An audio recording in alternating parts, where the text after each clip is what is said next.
काछे वारा बरसात खपे मींहुं खपे कीअं खपंदी कीअं उठी बूंद बरसात बरसन बहारो उठी बूंद बरसात बरसन बहारो पखी पाण में कल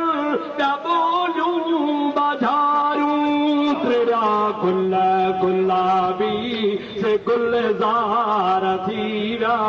मोहम्मद अची वियो बेड़ा पार थी विया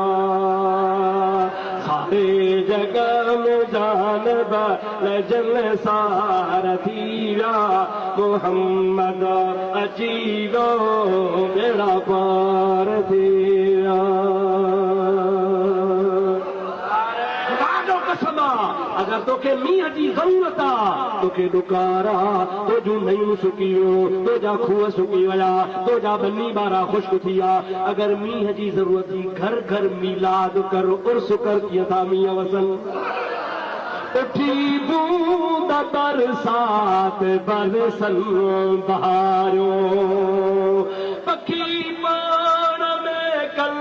पिया ॿोलियूं बाझारूं त्रिड़ा गुल गुलाबी से गुलज़ार थी विया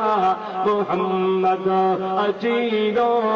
बेड़ा पार थी विया सारे जग में जानब लजन सार थी विया मोहम्मद अची वियो बेड़ा पार थी विया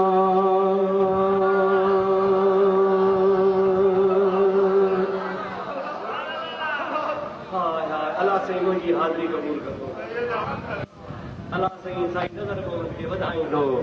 साईं भाइरनि खे पुटनि खे सॼे ख़ानदान खे अञा बरकतूं ॾींदो मूंखे ख़ुदा जो कसम आहे महबूब जो अहिड़ो मिठो ज़िक्र आहे मां सुबुह करे छॾियां त तव्हां न थकबो बाबा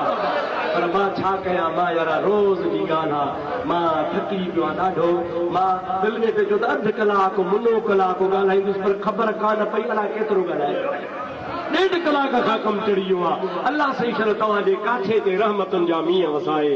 अलाह सही छॾ तव्हांजे होद शहाणी जे ॻोठ खे आबाद फरमाए बीमारियूं दूर फरमाए कदूरतूं दूर फरमाए मोहब्बतुनि जा बाग बरसाए पाण में ॿधी मोहब्बत नसीब फरमाए इहे जेका ओरे परे खां आधी रात जो जमात आई वेठी आहे ख़ुदा सभिनी खे मदीने वारे जो दीदार कराए हबीबनि जो इश्क ऐं मोहब्बत नसीब फरमाए मुंहिंजा दोस्त अज़ीज़ो रब्बुल आलमीन जी ज़ात बाबरकाश तव्हां असांजा बेड़ा पार फरमाए